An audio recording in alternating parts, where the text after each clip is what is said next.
Good afternoon, everyone. It's another great Sunday here at KWBE, kicking it with Brother Ed. I'm Ed Steed, your host. We have some wonderful guests today. Some brothers, one is from Jersey, the other one is from Rochester, and they're running a program, I believe, headquartered in Georgia that is phenomenal. It's a program whose time has come, and I can't wait until you all hear about what these gentlemen are doing. They're both ministers, but enough from me. I'm going to let you hear from them. First, we want to bring up our brother Douglas Smith and our brother PJ Scott. We're happy to see you guys. How you doing today, man? Blessings, brother. We're doing well. I'm doing well. PJ got a big smile on his face, so I know he's doing well. Yeah, I'm smiling. Doing well. Excellent, excellent. Well, we're glad to see you. I know you're running this program called Men at the Gate Experience, and we're going to get into that. But before we get into that, I want to know about y'all. The audience wants to know about you guys. Tell us about your background, where you came from. You could go one at a time or mix it up, however you feel led. What did you do before you got into this ministry? And let's start with those three things. Well, I guess I started off. PJ and I are almost twins in the spirit. I'm telling you, we have known each other for I don't know how many years, 40 years, I guess. Yeah, 40 plus. Yeah, we actually first met in the 70s in a little town called Plainfield, New Jersey, home of the funk, the P-Funk, the bomb. Anyway, music was our connection, and I played in a band called the Voltage Brothers. We had come out of Rochester, New York, and we were living in Plainfield at the time and experiencing the funk. PJ became a friend of mine because he was a musician, in the local scene. So he knew things, knew folks, and he was able to introduce me to folk. Then we really hooked up in Atlanta later on when he came down to join the Voltage Brothers, and we played a few years there together, a lot of years there actually together, and did records, produced records and wrote songs and all that. And I think it was about in the 25th or 6th year, somewhere in there, of being with the Voltage Brothers, that I started to break away and do other things. PJ did as well. We started playing with some national acts and producing some discoveries of our own. And one thing leads to another. We ended up parting company. Go ahead, you can take it from there, PJ. Well, yeah. One second before, I apologize, brother PJ. Brother Douglas or PJ or both. Well, tell us a little bit about the Voltage Brothers. That band sounds vaguely familiar. Okay, so Voltage Brothers got their first record deal while we were living in New Jersey, and so we toured. We did all the stuff. Records. Yes, wow. Records with CBS Records, Life Song CBS, and we did the cool jazz festivals. We toured with all LTD, all those guys. That was our era, and did pretty well live. We had some good records that did okay. Nothing that was the smash hit we thought it would be, but it led us to develop our stage show to a point that it was incomparable, man. There weren't too many horn bands that could do what we did. We switched instruments, we danced, we sang, everybody did everything. We used to play the Cave down there in South Jersey, and what was that group PJ South was this the Magic of the Blue, who was Blue Magic's band. Yeah, we played all. Really? We played that circuit. So we was hot in Jersey, man. We got blessed, the right time, right folks, that kind of thing. Yes. So thank you for that. They went national and did well. So in glad fact, the band's still going. That explanation. The band is still going. The band is still going. The Voltage Brothers is still in existence now? Okay, we're gonna talk some more about that later, but I don't want to belabor things because we got limited time. So, Go ahead, man. PJ, I'm sorry I cut you off. That's okay. I was one from I'm from New Jersey. I'm born in Newark and raised in Newark as a young lad. Got all my, not all my, but my musical background in Newark. And I got shout out to BT, my BT folks out there. They be upset if I didn't say anything about it. BT, Baxter Terrace and stuff. Baxter Terrace. That's right. Baxter Terrace, Yeah, I love it. That's when it started, watching the Beatles on the Ed Sullivan Show and all that. One of my great uncles is named Ike Quebec, out of the early the 50s and 60s. He was with Blue Note Records, a saxophonist out on Blue Note Records. His name Ike Quebec. And so our household was always full of music and stuff all the time, kind of a dark scene though, that was the 50s and 60s and jazz era. It's kind of a dark scene. So my family, they said after he succumbed to some things, and passed, they said no music. And our whole family played pianos and everything else stuff, Really? Yeah, so they banned it.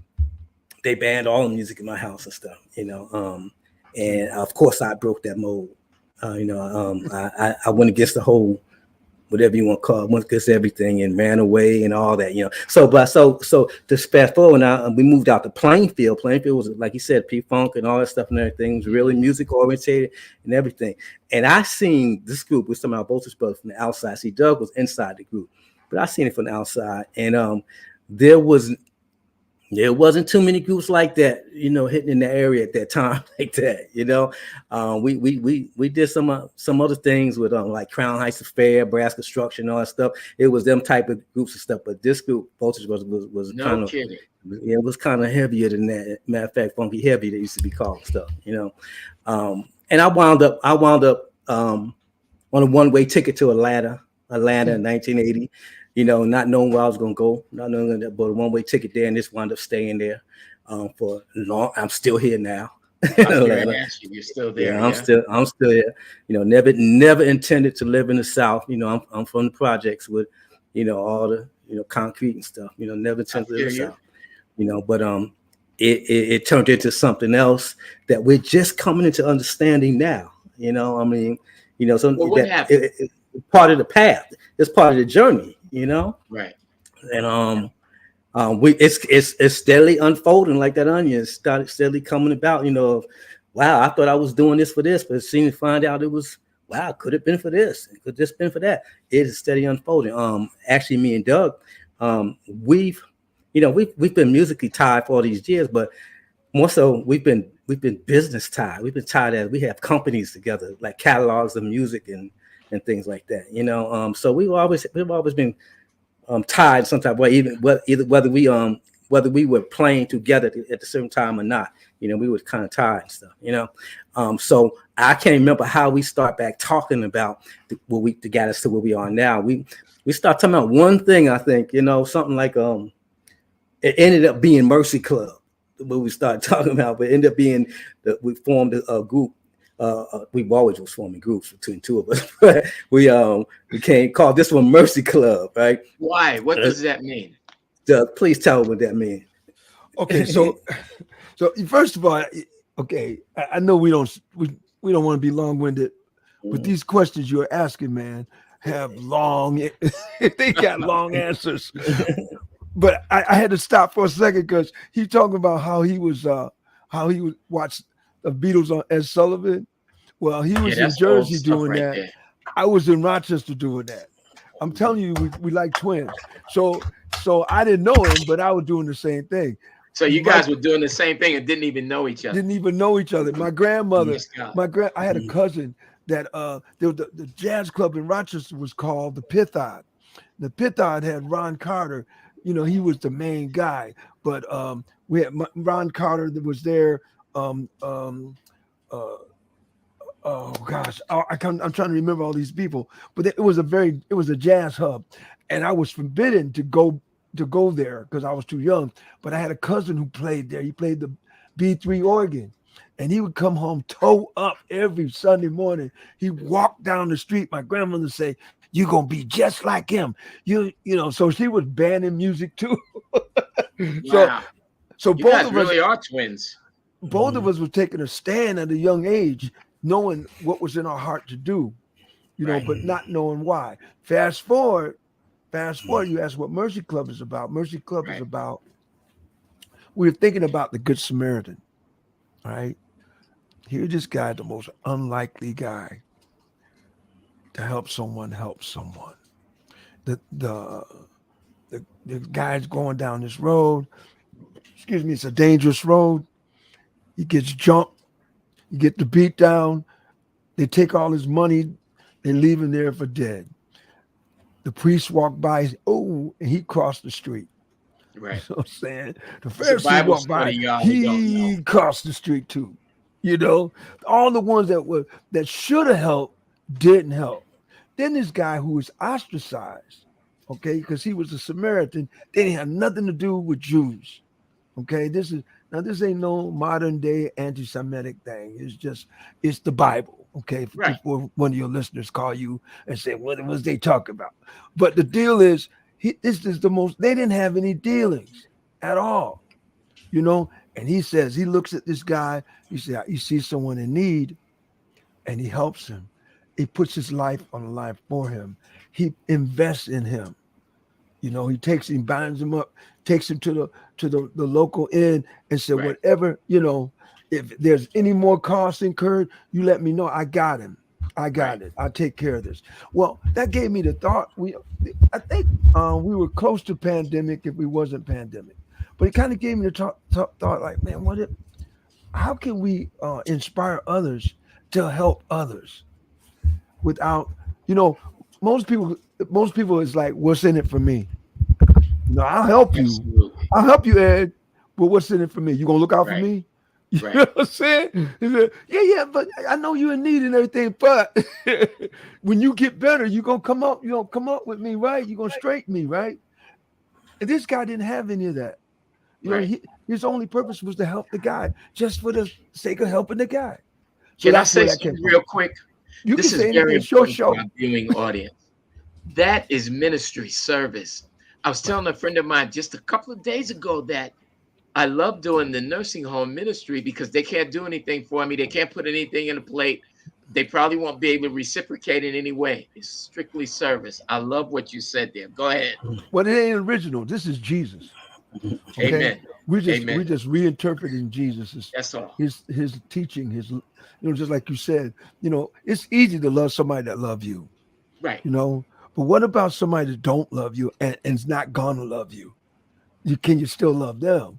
You know, we got this saying that's like, you know, forgive them if they're not sorry. Forgive them even if they ain't sorry. Wow. That's what Jesus Wow. did. But So- you know what? This is how we go. We went from talking about the background straight to helping people. You know, it was a lot of years in between that where we spent in the world on the road. Yeah. I mean, on the road, on the Doing road, on the worldly road, on the things, road. right? The worldly thing. I mean, we lived this. All we did was music. We lived it. We lived it. Well, that ain't together. all we did. No, it ain't all we did. But we were a band. We lived in the same house in Georgia. You know, we lived a life that a lot of musicians would love to live. You know, Right. that's all you do. Wake up in the morning or you wake up in the afternoon and you do what you do. You go on the road on the weekends, do what you do, Right. come back home. You know, Two questions. so go ahead. No, you go ahead. I'm sorry. I got two questions. So it's interesting that we can talk about things and it can go from this point to that point, but like Doug said, it's a lot in between. It's a lot in between how we went from that to where we are now and stuff. Just even talking about something that involved Mercy Club a minute, you know. Man, okay, come on the real deal, man. Somebody cared enough to pray for me. All right. Yeah. Somebody Amen. cared Yes. for me enough to love me when I didn't love myself. Now, see, Same. that's really come down here, man. We can make it complex, but we got some basic things, man. There is a hole in our heart that can only be filled by the love of Christ. And you know, I done seen dudes hunting all over the world, and I was one of them. You know, I had all these things that I had it kind of going on in just like PJ. PJ's running the studio that he run the studio and he's doing all the stuff he wanted to do. I'm on the road now. I'm playing with who I want to play when I want to play. I'm Hollywood Bowl of the works, right? But I ain't never happy. Nothing is making me that joy, And so in order to compensate for that, I did a lot of things looking for that joy, but it was fun instead of joy. You know what I'm saying? Yes. It was high instead of peace. It was a lot of things. Satan got some good substitutes. Now, don't get it twisted. There's some substitutes that look good on the outside, but they hurt you on the inside. You know what I'm saying? And so that middle ground is where we went through. So we got to see a lot of different circumstances, be in situations, all that, and God brings us back together. Now we come back with all this information, resources. What are we gonna do with it? So we start talking, and we say, you know what? Let's put a band together and let's call it Mercy Club. And if you're listening to music, band Mercy Club, the band, yeah. Let me ask you a question real quick.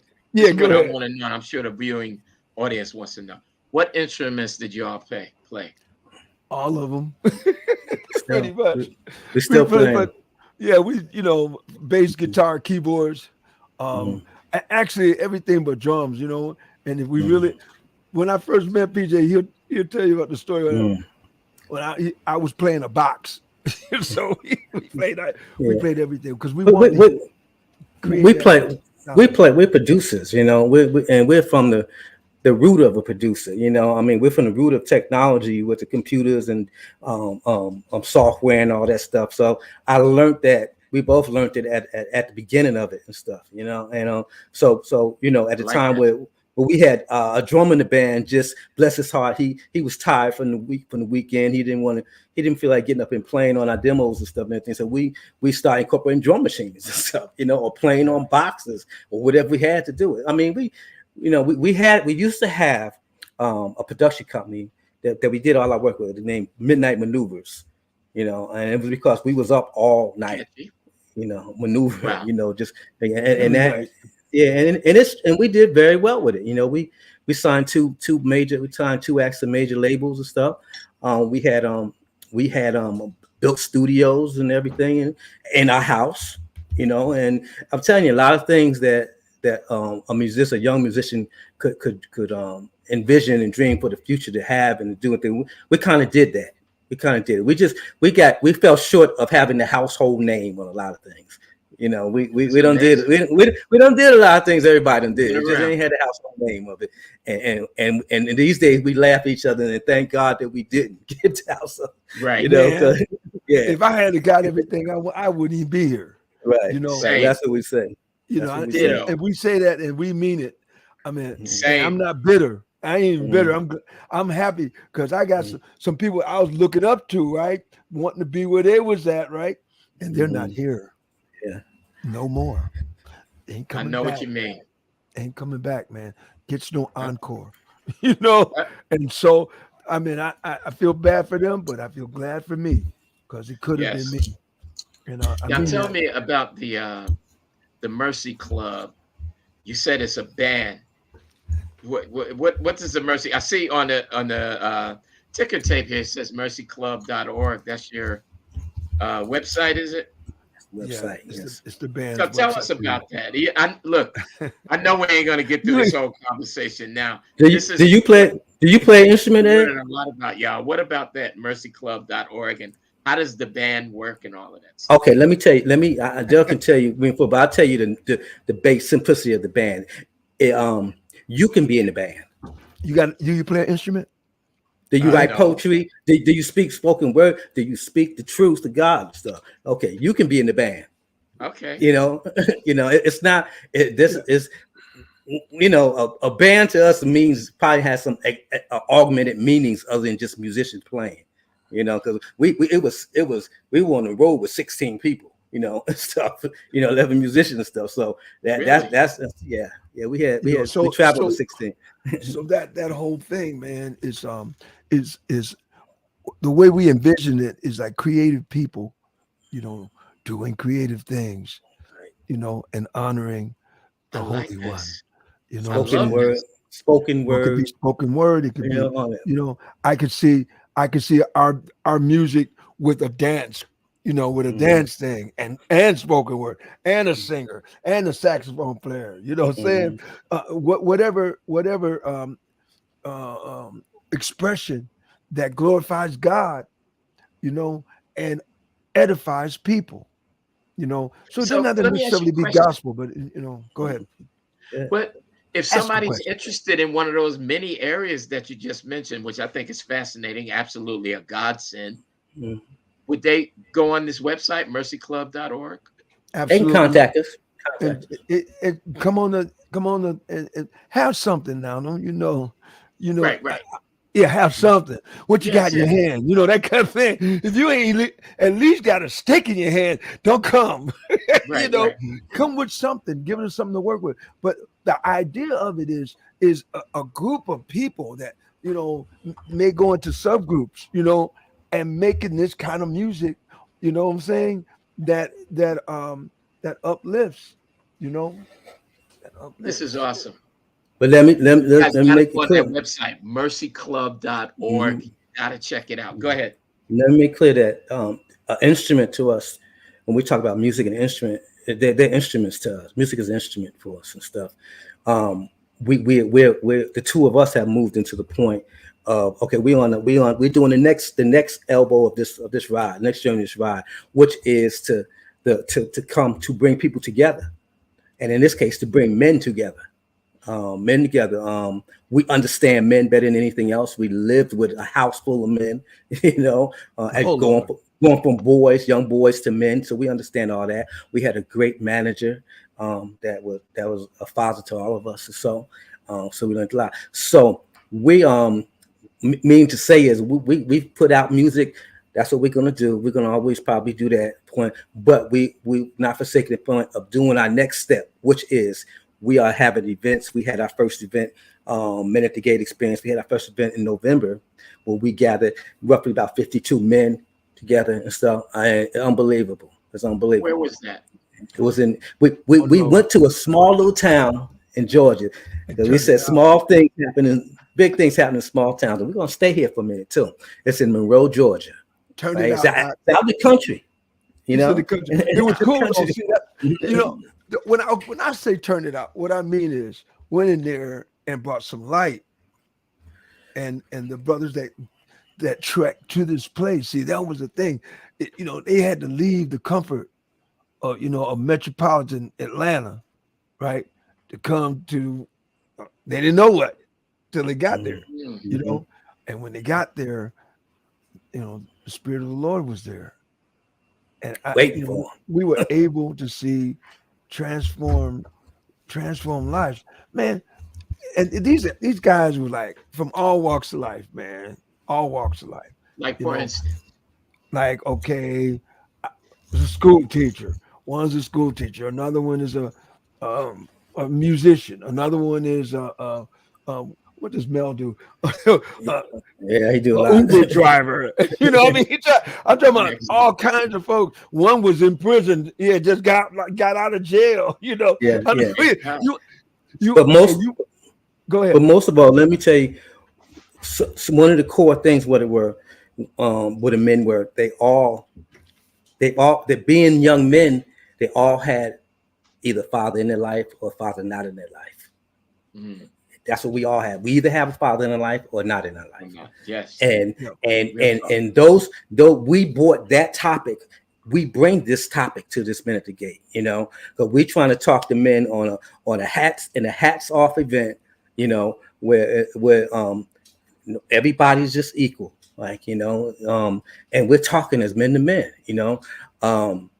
the tears, man.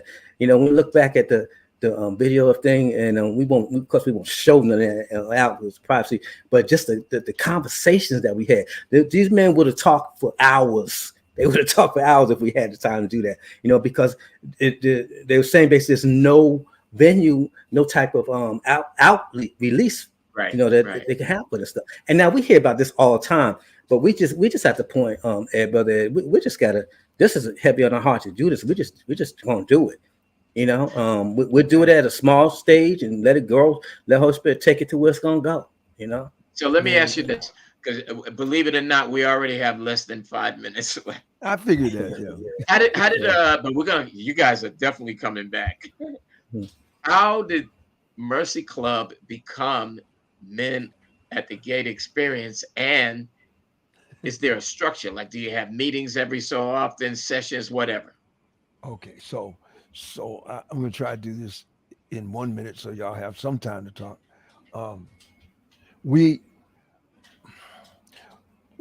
One thing led to another. It's a natural progression for us. Okay, so Mercy Club. Well, how many segments? How many different groups are we dealing with? Well, we know about the brothers because we are brothers. We know, we know what our struggle was, and we both have sons. That was the other thing. We both have sons that we had to raise up, and we understand what they're going through. And music. And they are both of them in music separately. Again, I told you about the twin thing. So he's got two that are producers. I got one that's a producer and rapper. Okay, and then I got another one who's only 8 years old. So I'm looking at these kids, man. I'm finding out that I'm so important to their life. So PJ started talking about fathers are essential. We did a groove on Daddy was always there. Yeah. On Father's Day, that Daddy was always there. You know, you got to hear it because that's Jersey. I'm telling you, it's Jersey. You got to hear it. But we start moving in that direction. This is a natural thing. Let's get some of the people that we know that we can contact together, and let's have a day where we talk. Let's have a day where we relate to each other, because relationship is the hardest thing to come by now. You know, it's hard to come by relationship. You see a brother walking down the street, you say, "What's up?" He say, "What's up?" And that's that. And you really don't want to know what's up. Right. You just want to acknowledge their presence. But you ain't really saying what's up. Because if he tell you, you'd be like, "Oh man, I ain't coming for all of this." You know. And so we have a lot of brothers that are missing each other, not making contact. Some of it's fear. Some of them never had a dude that wasn't treacherous, you know, in their life, or wasn't up to something, or wasn't trying to count them. Okay, so here we get this chance to just sit down and be men, and don't hurt each other. You know, be men, right. and not afraid to love. Okay, like a brother. All right, this is important because where else we gonna get that from, but us. You know, and that came from God, and He said, "Let your light shine." You know what I'm saying? So that's what I mean. Yeah. So well, that's the. We got like 90 seconds left. Oh, we gotta come back. We got to do a part 2 and even more. There's so much more. And I've even seen a couple of the videos that you all made, so I have a little more insight that I think the audience would be blessed by. But what I want to ask you in closing, there's 2 things real quick. 1, any closing words, and 2, how can somebody donate to you if they wanted to, and do you accept donations? PJ. Yeah, well, we of course we accept them. Our donations go to fund anything that all the programs we're doing. You know, we our website Mercy Club. We have whether they want to purchase a song we got for $50 or whatever we call it. You know, they can adjust the price however they want it. So we don't have I don't think a dedicated donations thing there, but we kind of stay away from that kind of thing of asking folks for money. And so, you know, all these things we can do it. Yeah, right. Excellent. All these things we're doing, we kind of take it on and do it ourselves. We still got a little thing we working with that, you know, and I'm just gonna always be like this and stuff, you know. Real quick, are you guys available to come back in 2 weeks, or we need to discuss something for later? I'd like to come back. We'll look at our schedules, and you can tell your people what you know when we're gonna be back. We're gonna do that. We're gonna do that. There you go.